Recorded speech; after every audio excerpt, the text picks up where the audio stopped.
दोस्तों नमस्कार, मैं प्रहलाद कुमार अपने नए YouTube चैनल में आपका स्वागत करता हूं। आज हम प्रकाश के सेकेंड लेक्चर में जानकारी लेंगे। आपको पहले लेक्चर की अगर नहीं देखे हैं तो उसका वीडियो इसी वीडियो के डिस्क्रिप्शन में डाला हुआ है लिंक, आप उससे क्लिक करके आप प्रकाश के बारे में जानकारी लेंगे।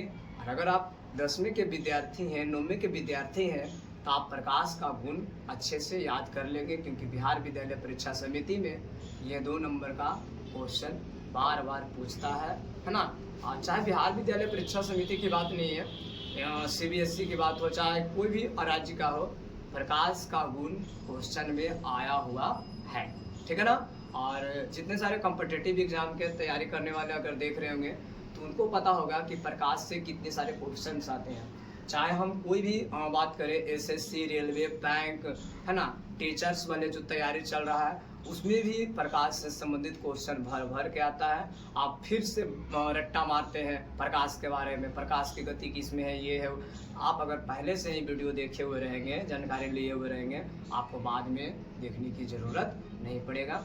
यदि आप नोट डाउन नहीं करते हैं तो आप उसको कॉपी में लिखेंगे भी, ठीक है। यदि आपको समझ में नहीं आ रहा तो आप हमें कमेंट में सजेशन देंगे, हम अगले वीडियो में अच्छे से समझाने का प्रयास करेंगे। आज हम प्रकाश के बारे में 2 जानकारी और लेंगे और उसके बाद फिर हम लोग टॉपिक पे चलेंगे। आप नाम सुनोगे विद्युत बल्ब, विद्युत बल्ब, है ना। विद्युत बल्ब क्या करता है कि विद्युत बल्ब क्या करता है, रासायनिक ऊर्जा को प्रकाश ऊर्जा में बदलने का कार्य करता है ना। आप विद्युत बल्ब के बारे में जानकारी लिए होंगे तो उसमें हम लोग देखते हैं कि रासायनिक ऊर्जा को प्रकाश ऊर्जा में बदलने का कार्य करता है, यानी कि रासायनिक ऊर्जा को प्रकाश ऊर्जा में रूपांतरण करता है।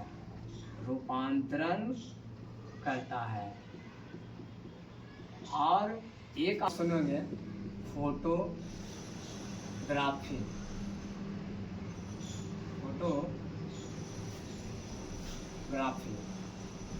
उसमें हम क्या देखते हैं फोटोग्राफी में कि प्रकाश ऊर्जा को रासायनिक ऊर्जा में ये कन्वर्ट कर देता। फोटोग्राफी में क्या करता है, जो हम जिसे कैमरा लेते हैं, है ना, तो जो कैमरा लेते हैं उसमें क्या होता है कि प्रकाश ऊर्जा को किसमें बदल देता है, प्रकाश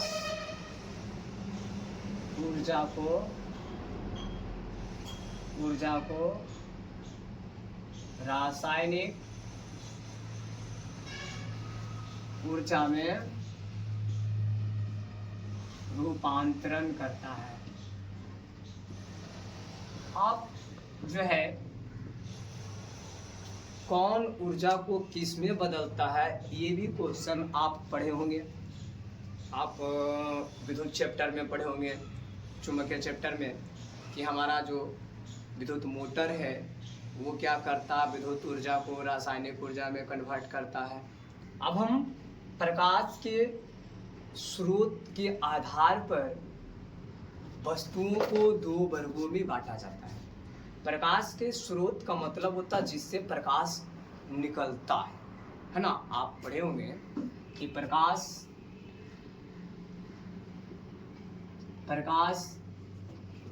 उत्सर्जन के आधार पर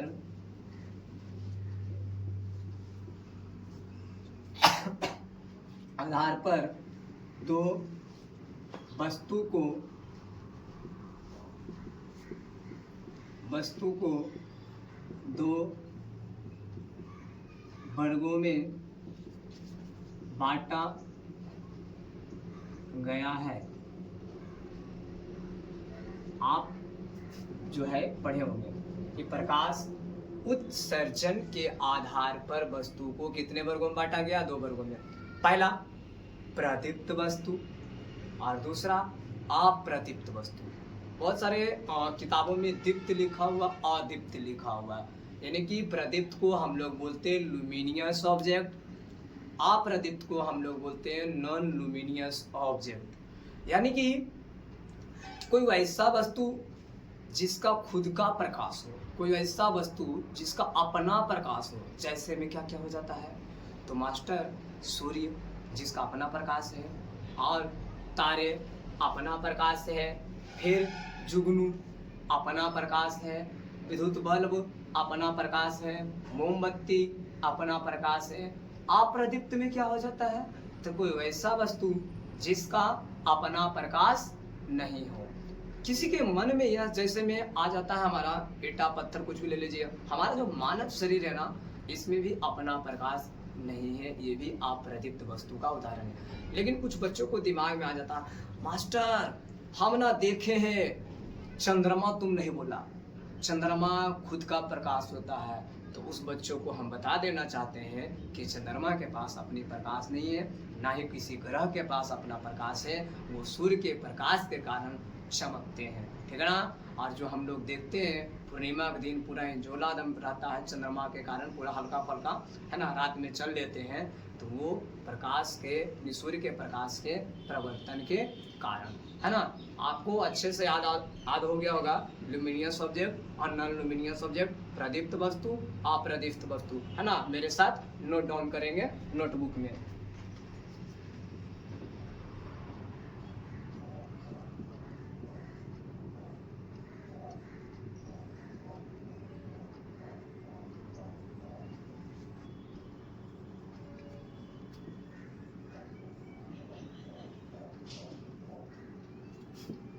वैसा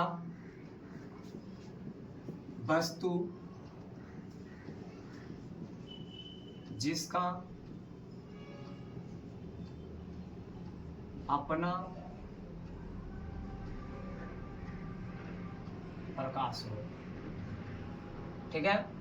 वैसा वस्तु जिसका अपना प्रकाश हो, उसे हम लोग क्या बोलेंगे, प्रदीप्त वस्तु कहते हैं, ठीक है। अब हम लोग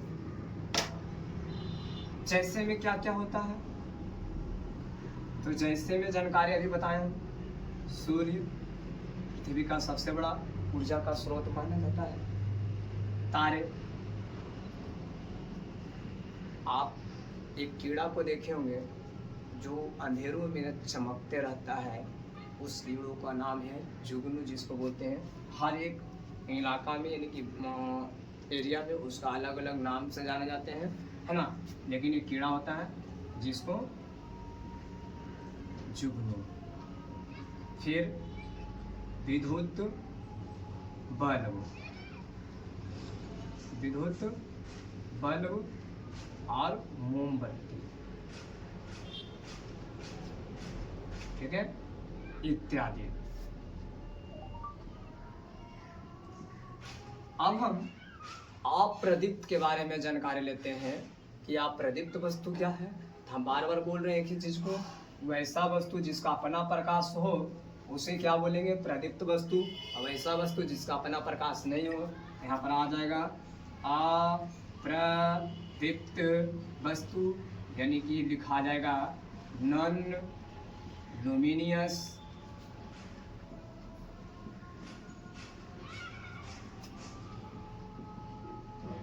ऑब्जेक्ट, यानी वैसा वस्तु,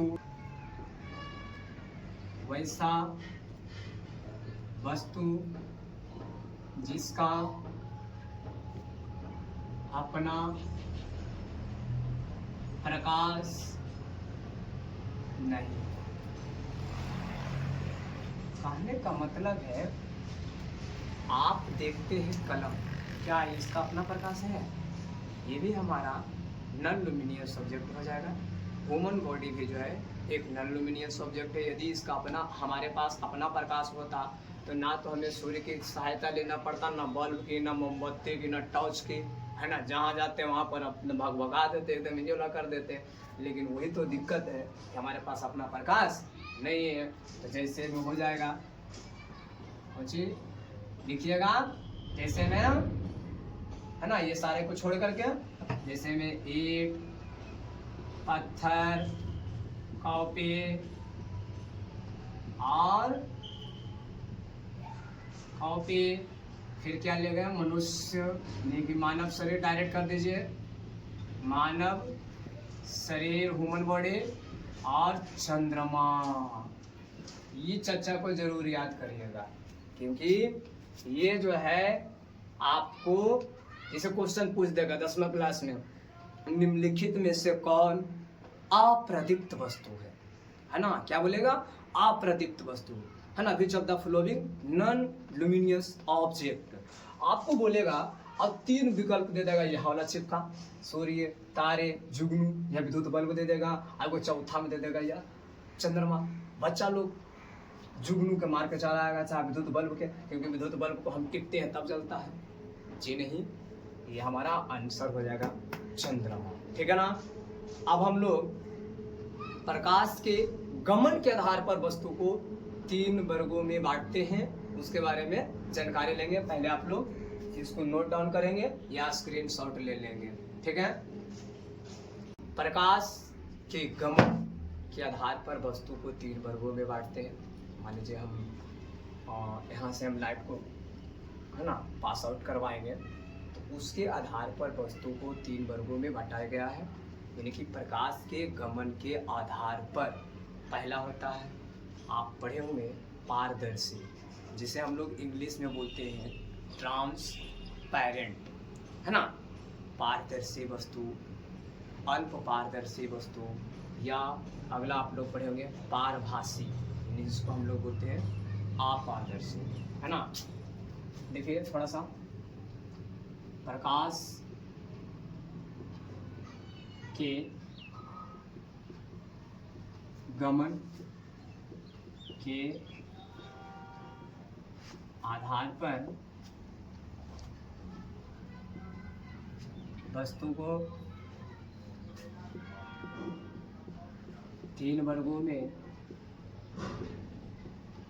बांटते हैं।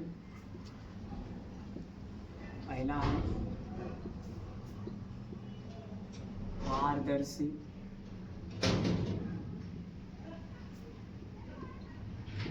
वस्तु, दूसरा है अपारदर्शी वस्तु,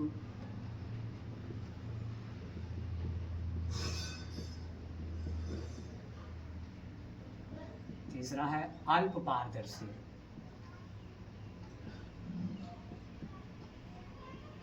अल्प पारदर्शी जिसको पारभासी भी बोलते हैं, क्या बोलते हैं, पारभासी। इसको इंग्लिश में हम लोग बोलते हैं ट्रांसपेरेंट, क्या बोलते हैं, ट्रांसपेरेंट बोलते हैं, यानी कि TRANSPARENT, ट्रांसपेरेंट ऑब्जेक्ट। और इसको बोलते हैं ओपेक, OPAQUE, ओपेक ऑब्जेक्ट। और इसको बोलते हैं ट्रांसलूसेंट, TRANSLUCENT, ट्रांसलूसेंट ऑब्जेक्ट। अब आप जानते हैं, है ना, कि पारदर्शी वस्तु किसे कहते हैं। तो पारदर्शी में आ जाता है हमारा वैसा कोई वस्तु जिससे प्रकाश जो है एक दिशा से, मतलब एक ओर से दूसरी ओर क्या करती है, गमन कर जाती है। जैसे में शीशा, हवा, शीशा समझ रहे, जल, प्रकाश जो है एक माध्यम से दूसरे माध्यम में क्या हो जाती है, प्रवेश कर जाती है। दूसरा अपारदर्शी, अपारदर्शी का मतलब होता है वैसा वस्तु जिससे प्रकाश गमन नहीं होना चाहिए, एक गुनी भी नहीं। जैसे दीवार में हम लाइट मारेंगे तो क्या जाएगा, वो पार पार नहीं ना जाएगा। तीसरा है अल्प पारदर्शी, तो वैसा वस्तु जिससे प्रकाश के कण कुछ मात्रा में आर पार हो जाता है। जैसे में क्या होता है, एक साइड में पेज जो होता कागज, उसमें एक साइड में तेल लगा दीजिए, और प्रकाश को जब आप पास आउट करवाइएगा तो हल्का हल्का कण आपको आगे, है ना, पास आउट होते दिखाई देंगे गमन करते हुए। दूसरा आ जाता है कांच एक तरफ भेज दीजिए, है ना, उसको हम लोग बोलते हैं अल्प पारदर्शी। तो हम समझ सकते हैं ये तीनों का परिभाषा लिखाना कोई ज़रूरी नहीं है, क्योंकि आप समझ गए होंगे कि पारदर्शी वस्तु किसे कहते हैं, वैसा वस्तु जिससे प्रकाश आसानी से गमन कर जाती है ना, उसे बोलते हैं पारदर्शी। जैसे में शीशा। दूसरा अल्प अपारदर्शी वैसा वस्तु जिससे प्रकाश गमन नहीं करता है, जरा सा भी नहीं, एक गुणिक अंश भी नहीं, तो उसे बोलते हैं अपारदर्शी। ओपेक ऑब्जेक्ट जैसे हो जाता है दीवार, समझ गया। और अल्प पारदर्शी यानी पारभासी, जिससे हल्का मात्रा में प्रकाश गमन होता है, जैसे में तेल लगा हुआ कागज एक साइड और दूसरा क्या बोले हम, घिसा हुआ कांच। ठीक है, यदि आपको ये वीडियो अच्छे से समझ में आया तो आपको हम पहले ही बोल दिए हैं, है ना, कि आपको क्या करना, नोट डाउन करना है। और यदि हमारा पिछला वीडियो नहीं देखे हैं तो आपको बार बार यही बोल रहे हैं कि आप क्या करिए, नोट डाउन कर लीजिए। डिस्क्रिप्शन में जा कर के इसी वीडियो के लिंक, चैनल डिस्क्रिप्शन में लिंक दिया हुआ है। और हाँ, आप जो है इसको अच्छे से नोट डाउन कर लेंगे और हमें ऑफलाइन से ऑनलाइन के सफ़र के शुरुआत किए हैं। बस आप लोगों से अनुरोध है, निवेदन है, रिक्वेस्ट है कि आप, है ना, छोटे से भाई को आप हमें सपोर्ट कीजिए, चैनल को सब्सक्राइब करके, चैनल को शेयर करके, ताकि जो भी पढ़ने वाले विद्यार्थी हैं जिनका छूट गया है, अभी से भी शुरुआत करते हैं वीडियो देख करके। हम एक एक वीडियो आपको मैथ के, साइंस के, हर सब्जेक्ट का डालने वाले हैं। आप जा करके तैयारी कर सकते हैं और अच्छे परिणाम ला सकते हैं। ठीक है, धन्यवाद।